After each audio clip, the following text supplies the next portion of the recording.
24 පුරා දින 7ෙම වෙන්න ඔබටත් අනෙගේ ඉඩ ප්‍රස්තාවක්. දෙවියන් වහන්සේගේ බලයෙන්, දෙවියන් වහන්සේගේ ශක්තියෙන් සහ ප්‍රඥාවෙන් ඔබ සුවය, ගැලවීම, ප්‍රශ්නයට විසඳුම, අන්ධකාරයෙන් මිදීම ලබන පිණිස අදම අසන්න පාස්ටර් ඔස්මන් සමග ICA Daily Devotion.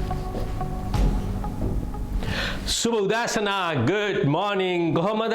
තවත් ලස්සන උදෑසනක ස්වාමීන් වහන්සේගේ ලස්සන වචනයක්ද ඔබගේ අවශ්‍යතාවෙන්ද යාත්‍රා කිරීමේ බලාපොරොත්තුවේ මෙන්න පාස්ටර් ඔස්මන් උදෑසනම ඔබගේ ලස්සන නිවසට වැඩපොළට ඇවිල්ලා සිටිනවා. අද සුපුරුදු පරිදි දෙවියන් වහන්සේගේ වචනය අසලා යාත්‍රා කරලා දවස ප්‍රබෝධමත්ව ආරම්භ කරන්න. අපිත් එක්ක ඉඳලා අලුත් අය, පරණ අය, ඔබ හැම කෙනෙක්ම තම ආදරයෙන් සහ ගෞරවයෙන් මන් ඩේලි ඩිවෝෂන් එකට පිළිගන්න කැමතියි. ලස්සන ජීවිතයක්, ලස්සන පවුලක්, ලස්සන සමාජයක් ගොඩනගා ගන්නට උදේන් උදය දේව වචනය අපිට ආශිර්වාදයක් වෙනවා. ඉතින් අදත් අපි දෙවියන් වහන්සේගේ වචනයට ඇහුම්කන් දෙමු. අපේ ජීවිතය අපි ලස්සන කරගනිමු. ගන්න සුද්ධ බයිබලයේ ඔබ හැම කෙනෙක්ම අතට මාත් එක්ක මෙසේ කියමු. ආදරවන්ත යේසුස් වහන්සේ, ඔබ වහන්සේට ස්තුති කරන ඔබගේ වචනය නිසා මේ දේව වචනේ කියා විශ්වාස කරනවා. මේ ජීවමාන වචනේ කියා විශ්වාස කරනවා. අද දවසේ දේව වචනේ කියවන්නත්, ඒ මෙනෙහි කරන්නත්, ඒ අනුව ජීවත් වෙන්නත් මට උපකාර කරමෙනව. යේසුස් වහන්සේගේ නාමයෙන්. ආමේන්. හොඳයි, අදත් දෙමෝපියන් දරුවන් වෙනුවෙන් යාත්නා කරන්නට බයවිල්ලා ඇති. ඒ වගේම සමහර අය ඔබ වෙන රටවල් වල ඉඳගෙන ඔබගේ අවශ්‍යතාව ගැන යාත්නා කරන්නට ඇවිල්ලා ඇති. සමහරට ඔබගේ රැකියා කරන ස්ථානයේ ප්‍රශ්න, නිවසේ ප්‍රශ්න, විවාහ ජීවිතේ නොයෙකුත් කාරණා ගැන. ඒ වගේ ඔබ රෝගී වෙවිල්ලා ඇති. රෝගයට සුවය නැති වෙ සෑහෙන කාලයක්. සමහරට ඔබ රෝහලේ ඉඳන් මේක අසනවා ඇති. ඔබ අසනීපෙන් සිටිනවා ඇති. සමහරට ඔබ දැන් වාහනයක ගමන් කරනවා, ඔබගේ ගෑස්ට්‍රික් හොඳටම වැඩි වෙලා. තව කෙනෙක් ඔබ අද වැඩට යන්න ඔබ ලෑස්ති වෙලා සිටිනවා. නමුත් ඔබගේ කොන්දේ දැවිල්ලක් අමාරුවක් ඇති වෙලා නිසා ඔබ අපහසුයෙන් ඉන්නවා. යම් කෙනෙක් ඔබ ඉන්නවා, ඔබගේ දකුණු කකුල ඔසවන්න බැරි තරමටම ඒ දකුණු කකුල ලොකු වේදනාවක් තිබෙනවා. දණියෙන් පාත විශේෂයෙන්ම. අද දවසේ ඔබ සුවය ලබන්නට යනවා. රෝග පිට අත තබා ගන්න. දෙමාපියන් පුළුවන් නම් දරුවන්ගේ හිස මත අත තබන්න. ආදරවන්ත දෙවි පියාණෙනි, මම යාත්නා කරනවා මේ දරුවන් වෙනුවෙන්. මේ දරුවන් වෙනස් වෙන්න යනවා. යේසුනි, ඔබ වහන්සේව පිළිගන්න උන්ට ආසාවක් ඇති කරන්න. ඔබ වහන්සේගේ ගැලවීමේ සත්‍යතාවයේ තේරුම් ගන්නට සලස්වන්න. පියාණෙනි, යක්ෂයා එයාගේ ඇස් අන්ධ කර තිබෙනවද සත්‍ය නොදකින පිණිස? ලෞකිකත්වය ගැලවීමේ ඇති සත්‍යතාවයේ වසන් කරලා තිබෙනවද? ඒ තත්ත්වවලින් මේ දරුවන් නිදහස් කරලා ඔබ වහන්සේව පෞද්ගලික ගැලුම්කාරය ලෙස පිළිගන්න මේ දරුවන්ට උපකාර කරන්න. පාපයෙන් හැරෙන්න උදව් කරමැනව. කුඩු ගන්න අය, මත්ද්‍රව්‍ය ගන්න අය, වැරදි සම්බන්ධකම් පවත්වන අය, ජීවිතය අවුල් වෙච්ච අය, සිවිදි රසා ගැනීම සිතුවිලි ඇතුව ස්වාමිනී පාඩම් කරන්න හිතෙන්නේ නැහැ, කම්මැලිකම, ෆෝන් එකට ඇබ්බැහි, ඒ අයට උදව් කරන්න. ඔබ වහන්සේව පිළිගන්න. ඔබ වහන්සේ තුලින් ඒ ඇති නිදහස ලබා ගන්නට උදව් කරන්න. මේ දරුවන්ට ආශිර්වාද කරන්න. මේ දරුවන් මේ සමාජයේ වැඩදායි දරුවන් වෙන්න ඕන. ඒ සඳහා දේව බය ඇති දරුවන් වෙන්න සලස්වන්න. යාත්නා කරන්න, දේව වචනේ කියවන්න, තරුණ රැස්වීමට යන්න, සබත් පාසලට යන්න උනන්දුවක් මේ දරුවන්ට ඇති කරන්න. මේ දරුවන් කවුරුත් විනාශ වෙන්න යන්නේ නැහැ. අපි යාත්නා කර ප්‍රකාශ කරනවා. පියාණෙනි, මැද පෙරදිග සහ විවිධ දේශයන් වල සිට විවිධ යාත්නා ඉල්ලීම් අතේ තියාගෙන යාත්නා කරන අය, අඬමින් යාත්නා කරන අය, පවුලේ ප්‍රශ්න ගැන, පවුල අවුල් වෙලා, දරුවන් නොමග ගිහිල්ලා, ස්වාම පුරුෂයා බීමට පුරුදු වෙලා, ව්‍යාපාරය ගැන, විවාහ වෙලා දරුවන් නැහැ ඒ ගැන, ස්වාමිනී විහාරසු සහකාරයේ හොයන අය, ස්වාමිනී නොයෙකුත් කාරණා ගැන, රැකියා ස්ථානයේ ප්‍රශ්න, වැටුප ලැබෙන්නේ නැහැ. සමහර ප්‍රශ්න වලින් උන්ට ගැලවීමක් නැහැ. අනේ ස්වාමිනී, ඔබවහන්සේ උදව් කරන්න, උපකාර කරන්න. ස්වාම පුරුෂයන් ණය වෙලා, ඒ ණය ගෙවන්න බැරි වෙලා තිබෙනවා. බිරිඳත් පවුලත් දැන් වේදනාවටපත් වෙලා. අනේ ස්වාමිනී, ඔබට යාත්නා කරනවා. මේ ප්‍රශ්නවලින් निराකරණය වෙන්න මේට උදව් කරන්න. ස්වාමිනී ඔබ වහන්සේට යාත්නා කළ ඔබ වහන්සේගෙන් පිළිතුරු හොයන්න මේට ආසාවක් ඇති කරන්න. යේසුස් වහන්සේගේ නාමයෙන් ඒ ප්‍රශ්නෙට පිළිතුර ඔබ වහන්සේ ළඟ තියෙනවා ස්වාමිනී. ඔබ වහන්සේ ළඟ තියෙනවා. ඔබ වහන්සේම යට පිළිතුරක් දෙන්න. ඊට බාධා කරන සෑම බාධාවේ ආත්ම අඳුරු ආත්ම දුරු කරනවා. යක්ෂාත්ම දුරු කරනවා. භූතාත්ම දුරු කරනවා. ජීවිතවලින් නිවසෙන් භූමියෙන් ඒ ඉවත් වෙන්න කියලා යාත්නා කර ප්‍රකාශ කරනවා යේසුස් වහන්සේගේ නාමයෙන්. යේසුස් වහන්සේගේ නාමයෙන් මේ අයගේ මේ තිබෙන මානසික පීඩනයෙන් නිදහස් කරනවා යේසුස් වහන්සේගේ නාමයෙන්. රෝග පිටත තබාගෙන ඉන්න අය ඔබට බාරයි. ස්වාමිනී ඒ ශරීරවල ඇට මස් නාර රුධිරය ප්‍රාණවත් වේවා සුවපත් වේවා. හිසේ සිට දෙපතුල දක්වා ඒ පාදයේ අමාරුකම තියෙන කොන්දේ අමාරුව තියෙන ගෑස්ට්‍රික් අමාරුව තියෙන කෙනා විශේෂයෙන් ඔබට බාරයි. ඒ වගේම හෘද වස්තුවේ ප්‍රශ්න තිබෙන කෙනා, ලියුකේමියා රෝගය, ස්වාමීන් වහන්සේ නියුමෝනියා තත්ත්වයේ හැදී තිබෙන කෙනා, ඇතුළු ස්වාමීන් විවිධ රෝග, ඒ බඩේ ගෙඩියක් තිබෙනවා කියලා තිබෙනවා. ඒ කෙනා අන්දෝ රෂන්දෝ ලුරබක්කෂන්දා ලේමා කතු රිෂකතු රිමන්දා සුවපත් වේවා. ඇටමස්නාර රුධිර පංචේදී සුවපත් වේවා. ඔබගේ හස්තය දිගු කර පරම්පරාගත රෝග, පරම්පරාගත ශාපත දුරු වේවා. දැන් හාස්කමක් වේවා මේ ශරීරවල. දැන් මේ යාත්නා කරන සියලු දෙනාට ඔබ වහන්සේ ප්‍රකාශ වෙන්න, එළිදරව් වෙන්න, දර්ශනීය වුණු මැනව. ඔබගේ නාමයේ මහිමයට පත්වන පිණිස. අද සමාජයට ගොස් සාක්ෂි දරන පිණිස දැන් හාස්කමක් මේ සියලු දෙනා සමග වේවා. දරුවන් වෙනස් වෙන්න යනවා. ප්‍රශ්නේ විසඳෙන්න යනවා. රෝගේ සුව වෙන්න යනවා. යේසුස් වහන්සේගේ මවිත නාමයෙන්. ආමේන් ආමේන්. හොඳයි. අද දවසේදී ඔබට කවුරු හරි හම්බුනොත් යේසුස් වහන්සේ ඔබගේ ජීවිතය අද උදාසන කරපු දේ ඔබ ප්‍රකාශ කරන්න. ආමේන්. ඉතින් අද නිරාර යාත්නාවේ 15 වෙනි දවසයි. අද දවසේ ඉඳන් අපි ඉරිදා වෙනකම් මේ සතිය අපි ගන්න යන්නේ අලුත් කාරණාවක් වෙනුවෙන් යාත්නා කළා සිත යොමු කරන්න මේ නිරාර කාලේ. ඒ තමයි පවුල වෙනුවෙන්. ආමේන්. හලෙලූයා. පවුල ගැන කතා කරනකොට මෙතන ගොඩක් අයගේ ඇස් වලට සමහරට කඳුළු එනවා ඇති. සමහර අය කියනවා ඉතින් පාස්ටර් මට පවුලක් නැහැනේ. මගේ මහත්තයා මාව ඉඳද්දි වෙන කෙනෙක් එක්ක සම්බන්ධකම. සමහර ස්වාම පුරුෂයෙක් මගේ බිරිඳ වෙන සම්බන්ධකම. සමහරට බිරිඳ විදේශගතව ඔබේ පවුලත් එක්ක එකට අවුරුදු ගණනාවක් ඉඳලා නැතුව ඇති. සමහරට පවුල විදේශගත ඉන්නවා ලංකාවට එන්න කැමති නැතුව ඇති. සමහරට මවත් පියත් ඔබ අඬනවා ඇති ඔබගේ දරුවා නොමග ගිහිල්ලා. අද කුමන තත්වයකද සිටින්නේ? ඔබට විසඳුමක් නැද්ද? ඔබගේ පවුලට විසඳුමක් තිබෙනවා. ඒ යේසුස් වහන්සේ තුළ. අද ඔබ ප්‍රශ්න ගොඩක මැදි වෙලා ඇති. ඒ ගැන ඔබ අඬනවා ඇති. නමුත් ඔබගේ ඇඬුමට ඔබගේ ප්‍රශ්නට විසඳුමක් ලැබෙන්න යන්නේ නැහැ. ඇති දැන්. ඔය පොල් ගහන්න ගියා. ඇති ඔය වෙලාව බලන්න ගියා. ඇති ඔය සාතර බලන්න ගියා. ඇති ඔය හූනියන් දේවල් කරන්න ගියා. ඇති ඔය දේවාල ගානේ ගියා. ඔබට යහපතක් වුණාද? අද ඔබ අලුත් කෙනෙක් නම් මා ඔබට මතක් කරනවා. යේසුස් වහන්සේ ජීවමානයි. ඔබේ ප්‍රශ්නයට පිළිතුර යේසුස් වහන්සේ පමණක්මයි. අපි ඊයේ බැලුවා සභාව ගැන. ඊට ඉස්සරින් සතියේ අපි බැලුවා අපගේ ජීවිතයේ පරාලය ඉවත් කර ගැනීම ගැන. අද දවසේ අපි බලන්ට යනවා මේ පෞල් ජීවිතේ ලස්සන කරගන්න. පෞලේ ප්‍රධාන චරිතයක් ගැන කතා කරන්නට. ඒ වගේ මම ඔබට උනන්දු කරනවා මේ සතිය පුරාවටම ඔබ විශේෂයෙන් දන්න ගහලා යාත්නා කරන්න. දෙමව්පියනි දන්න ගහලා ඔබේ පෞල ගැන යාත්නා කරන්න. කතාව අඩු කරන්න, වැඩියෙන් යාත්නා කරන්න. කතාව අඩු කරනවා කියන්නේ එකිනෙක නැක කතා කරමින් පවුලගේ දුර්වලකම් අඩුපාඩුකම් කිය යනවා වෙනුවට යාත්නා කරන්න. දෙවියන් වහන්සේට ඔබගේ කන්න ලව්ව ඉදිරිපත් කරන්න. මේ නිර්හාර යාත්නාව තුළ බලවත් දෙයක් ඔබේ පවුල තුළ වෙන්න යනවා. පවුලේ ප්‍රධාන චරිතයක් තමයි මව. එහෙම නැත්නම් බිරිඳ. එපිස පොතේ 5 වෙනි පරිච්ඡේදයේ 22 වෙනි පදේ, 23 වෙනි පදේ සහ 24 වෙනි පදේ. එතන කතා කරන්නේ ක්‍රිස්තියානි පවුලක තිබිය යුතු හැසිරීම. භාර්යාවෙනි ස්වාමින් වහන්සේට මෙන් නුඹලාගේ පුරුෂයන්ට යටත්ව සිටින්න. මක්නිසාද? ක්‍රිස්තුස් වහන්සේ සභාවේ හිසව සිටින්නා සේම පුරුෂයාත් භාර්යාවගේ හිසව සිටි. උන්වහන්සේ වනාහි ශරීරයේ ගැලවුම් කාර්යය. එබැවින් සභාව ක්‍රිස්තුස් වහන්සේට යටත් වෙන්නාක් මෙන් භාර්යාවෝද සියලු දේවලදී තමුන්ගේ පුරුෂයන්ට යටත් වෙත්වා. මෙන්න තමාගේ නිවසේ ඔබ බිරිඳක් නම් මේ අමතක කරන්න එපා. කුමක්ද? ඔබගේ ස්වාමි පුරුෂයාට යටත් වෙන්න. හේතුව ඇයි?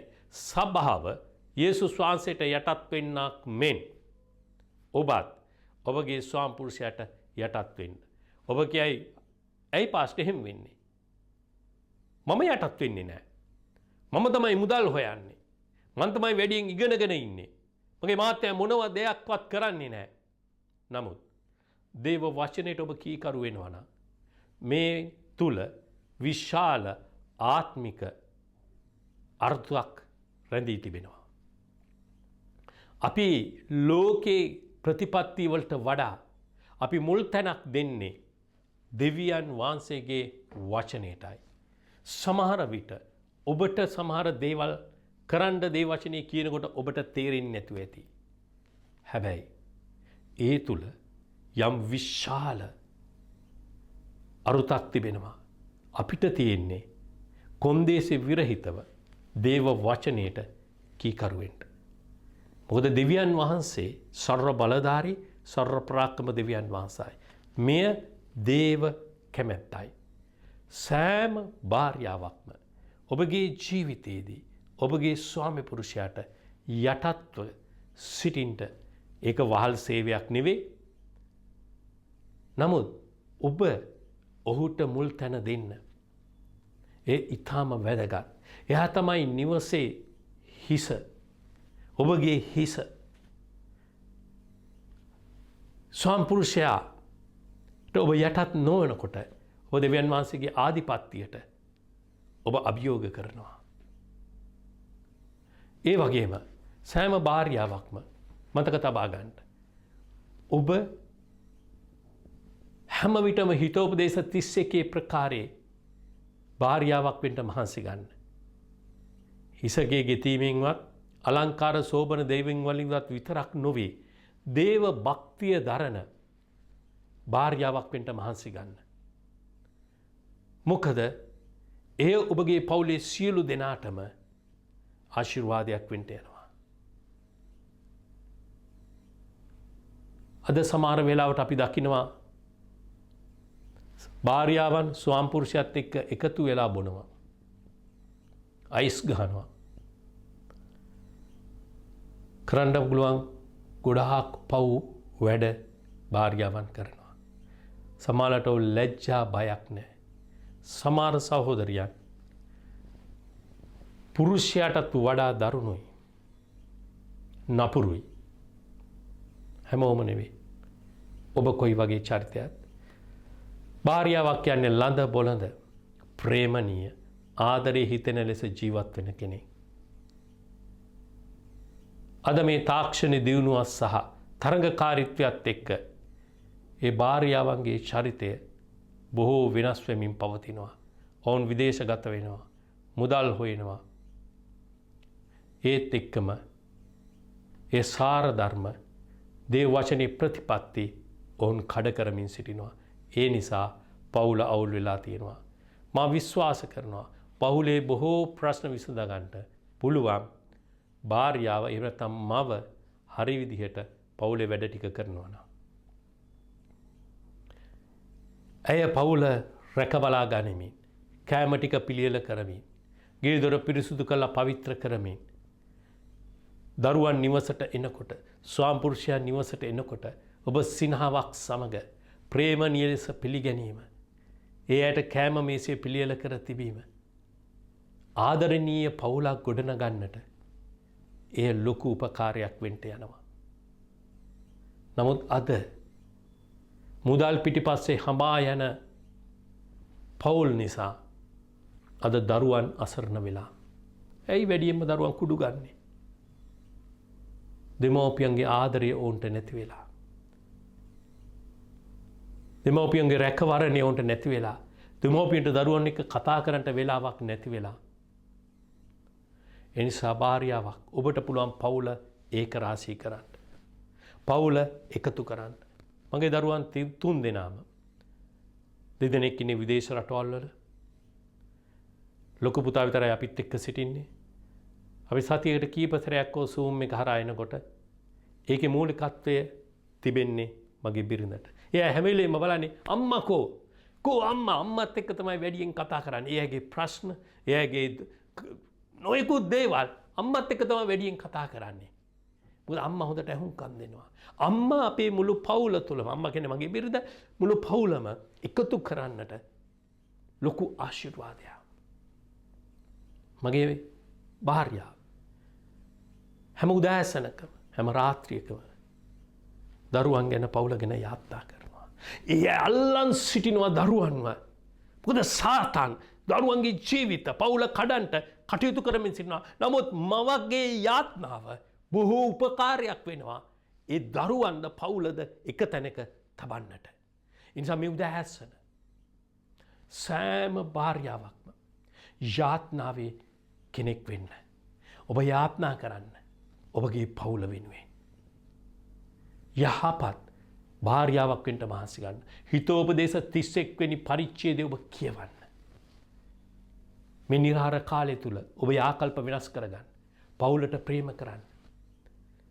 එක එක්කෙනාට ගිහිල්ලා ස්වාම පුරුෂයාගේ වැරදි කියා යන්න එපා. ඒක හොඳ දෙයක් නෙවෙයි. දෙවියන් වහන්සේට කියන්න. දනගාලා යාත්නා කරන්න. ඒ වගේ පවුල් වෙනස් වෙච්ච අය ඕන තරම් මේ සමාජයේ සිටිනවා. ඒ ස්වාමීට පුළුවන් ඔබේ යාත්නාව අහලා ඔබේ පවුල වෙනස් කරන්න. ආදරවන්ත පියාණෙනි, මේ උදෑසන මේ වචනය ඇසුව සෑම බිරිඳක් ඔබට බාරයි. එයා යාත්නාවේ දියණියන් කරන්න. අවාසයට ලං වූ අය කරන්න. පවුල ගොඩනගන්නට එයට ලොකු දෙයක් කරන්න තිබෙන බැවිනේ දෙයක් කරන්න ශක්තිය දෙන්න. අද දවසේ මේ සෑම පවුලක් ඔබට බාරයි. මේ පවුල් සමාදානයෙන් තබන්න, ප්‍රීතියෙන් තබන්න, සුරක්ෂිතව තබන්න ස්වාමිනී. යේසුස් වහන්සේගේ නාමයෙන්. ආමේන්. හොඳයි, අද දවසේ කවුරු හරි කියනවා නම් පාස්ටර් මම කැමති යේසුස් වහන්සේව පිළිගන්න මගේ ජීවිතේට ගැලවුම් කාර්යය ලෙස. එහෙනම් මේ යාත්නාව මාත් එක්ක කියලා යේසුස් වහන්සේ ඔබේ ජීවිතේට දැන් පිළිගන්න. මාත් එක්ක කියමු. ආදරවන්ත යේසුස් වහන්සේ, මම ඔබට බාර වෙනවා. මම පව්කාර මිනිස්සෙක්. මම බොහෝ පව් කර තිබෙනවා. මට ඕන මේ පාපයෙන් එළියට එන්න. යේසුනි, වකුරුසිය වැගුරු ලේවලි මගේ පාප සෝදලා, මගේ ශාප දුරලලා පානි දොස් කළ මැනව. යේසුනි, මම වාසේ පෞද්ගලික ගැලවුම් කාලෙස පිළිගන්නවා. මාව දේව දරුවෙකු ලෙස පිළිගත මැනව. අද දිනසට දේව වචනේ කියවන්නට, ඒ මෙනෙහි කරන්නට, එනෝ ජීවත් වෙන්නත් මට උදව් කරන්න. යේසුස් වහන්සේගේ නාමයෙන්. ආමේන්. හොඳයි, අද දවසේ යේසුස් වහන්සේ පෞද්ගලික ගැලවුම් කාර්යය ලෙස පිළිගත් අය ඉතා ආදරයෙන් සහ ගෞරවයෙන් සභා පවුලට පිළිගන්නවා. හැකෙක් වනින් බයිබලයක් ගන්න, කියවන්න පටන් ගන්න, ළඟම තිබෙන සභාවට යන්න. ඒ වගේම අදත් ඔබට මතක් කරන්න ඕනේ ශ්‍රී ලංකන් වෙලාවෙන් පාන්දර 5ට Zoom එක හරහා අපි යාත්නා කරන්නට එකතු වෙනවා. ඇවිල්ලාම බලන්න. පාන්දර 5 යාත්නාව ඔබේ ජීවිතය වෙනස් කරන යාත්නාව වෙන්න යනවා. මේ නිරාර යාත්නාවට සමගාමීව තමයි මේ යාත්නාව අපි මේ කාලේ උදෑසන කරන්නේ. සෑම බදාදම දවල් 1ට යෝනටලෝ ලයිව් විත් පාස් ඔස්මන් කියන YouTube channel එක හරහා ඔබත් එකතු වෙන්න යාත්නා කරන්න. සෑම සෙන්සුරාදා හවස 6:00 Zoom එකට අපි යාත්නා කරන්නට එකතු වෙනවා. සෑම ඉරිදම උදෑසන 10:00ට IC ශ්‍රී ලංකා ෆෙලෝෂිප් කියන YouTube channel එක හරහා ඔබටත් පුළුවන් සජීවීව අපේ දේවමයත් එක්ක සම්බන්ධ වෙන්න. ජූලයි 25 මතකයිනේ අපගේ සුභාරංචි රැස්වීම නාරායන්පිට ජනතා දේව සභාවේ අපි පවත්වනවා. ඔබත් ඔබගේ පවුලේ අයත් එන්න. උදෑසන 10ට අපේ වැඩසටහන පටන් ගන්නවා. පැය 3ක වැඩසටහන. රෝගීන්ට සුවය, යක්ෂාත්මවලින් නිදහස, පවුලට ආශිර්වාදයක්, බලවත් දේ ඔබ අත්දකින්නට යනවා. බොහෝ පූජකවරු එදා දවසේ එන්න යනවා. දවල් ආරේ සමග හොඳ සහභාගීක මේ කාලයක් ගත කරන්නට යනවා. මේ වැඩසටහන විශේෂයි. හේතුව විදේශ රටවල් වල සිටින අයගේ පවුලුත් මේ වැඩසටහනට සහභාගී වෙන්න යනවා. ඉතින් ඔබත් ඔබගේ පවුලේ අයත් සහභාගී වෙන්න. මේ කාරණා ගැන ඔබට වැඩි විස්තර දැනගන්න කැමති නම් WhatsApp එකේ ආර ඔබට මැසේජ් එකක් එවන්න. අපේ දුරකථන අංකය ධන ලකුණ 852 62781410. ආමේන්. එවනම් අද දවසෙත් අපි කියවමු අප හැම කෙනෙක්ම ගීතාවලිය පොතේ 121 වෙනි පරිච්ඡේදය. කඳු දෙසට මගේ ඇස් ඔසවන්නෙමි. මඩුපකාර පැමිණෙන්නේ කොතනින්ද? මඩුපකාර පැමිණෙන්නේ ආස පොළොව මැවූ ස්වාමින් වහන්සේගෙන්මය. උන්වහන්සේ නුඹේ පය සෙලවෙන්න නොදෙනසේක. නුඹ ආරක්ෂා කරන තැනන් වහන්සේ නොනිදනසේක. බලව ඊශ්‍රායල් ආරක්ෂා කරන තැනන් වහන්සේට නිදිබර වීමක්වත් නිදා ගැනීමක්වත් නැත්තේය. ස්වාමින් වහන්සේ නුඹ ආරක්ෂා කරන තැනන් වහන්සේය. ස්වාමින් වහන්සේගේ දකුණ අතින් නුඹට සෙවනේ. දාවලේ ඉරවත් රාත්‍රියේ සඳවත් නුඹට පහර නොදෙන්නේය. ස්වාමින් වහන්සේ සියලු නපුරෙන් නුඹ ආරක්ෂා කරනසේක. නුඹේ ප්‍රාණය ආරක්ෂා කරනසේක. දැන් පටන් සදා කාලෙටම ස්වාමින් වහන්සේ නුඹේ යාම ඊම ආරක්ෂා කරනසේක. ආමේන්. එහෙනම් අද දවසේදී මේ ඉගෙන ගත්ත වචන ඔබට ආශිර්වාදයක් වුණා නම් ඔබට පුළුවන් තවත් කෙනෙක් එක්ක මේක ෂෙයා කරගන්න. ඒක තවත් බොයාගේ ජීවිතේට ආශිර්වාදයක් වෙන්න යයි. තාමත් අපි YouTube channel එක subscribe කරලා නැත්නම් දැන් මම subscribe කරන්න, bell icon එක click කරන්න, comment එකක් දාන්න අමතක කරන්න එපා. එහෙනම් දන්නවා daily devotion එක ආනයි ලස්සන්ට ගැලපෙන්න පිළිවෙලට තියෙන ඇඳුම් ටික අතර. හොදන්ට එනවා හොදලා, අයින් කරන්න එනවා අයින් කළා, ලස්සන්ට ගැලපෙන්න ඇඳ පැළඳ. යාත්නා කළා, දේවචනේ කියවලා කන්නාඩි ගාවට ගිහිල්ලා කියන්නේ මම අද දේව වචනයට විරුද්ධව කිසි දෙයක් කරන්න යන්නේ නැහැ. ඒ වගේ ඔබගේ පවුල ආරක්ෂා කරගන්න. ඔබ මහන්සි ගන්න. ඔය පවුල ලස්සන කරගන්න, පවුල ආරක්ෂා කරගන්න. හැමදාම පවුලත් එක්ක එකට යාත්නා කරන්න. පවුලත් එක්ක දේව වචනේ කියවන්න. පවුලත් එක්ක ඉදිරියට සභාවට යන්න. පවුලත් එක්ක එකතු වෙලා කැමරි ටික කන්ට විනෝද වෙන්න ප්‍රීති වෙන්න. පවුලත් එක්ක එකතු වෙලා ගේ දොර පිරිසුදු කරලා පවිත්‍ර කරලා ගෙදර ලස්සනට තියාගන්න. ඔබ කියන්නේ ස්වාමී මේක මගේ පවුලයි, මම මගේ පවුල ආරක්ෂා කරනවා. රට වෙනින් ඉන්නකොට යාත්නා කරන්න. අතුලාන්ත මනුස්සය ලස්සනට තියාගන්න. හැමෝටම ආදරය කරන්න. ආදරණීය මනුස්සයෙක් ජීවත් වන්න. හැමෝටම ආදරේ හිත ලෙස ජීවත් වෙන්න. ඇයි දන්නවද? ඔබ දෙවියන් වහන්සේගේ දරුවෙක් නිසා. එහෙනම් උදාසන ස්වාමීන් වහන්සේගේ අසන වචනයක්ද? සීල අවශ්‍යතාවයන් යාත්‍රාගේ බලාපොරොත්තු අපි හැමෝම හමු වෙමු. ඔබ සැමට සුබ දවසක්, සුබ නාගතයක්. අමතක කරන්න එපා. අද ඉගෙන ගත්ත වචනේ ක්‍රියාවට යොදවන්න.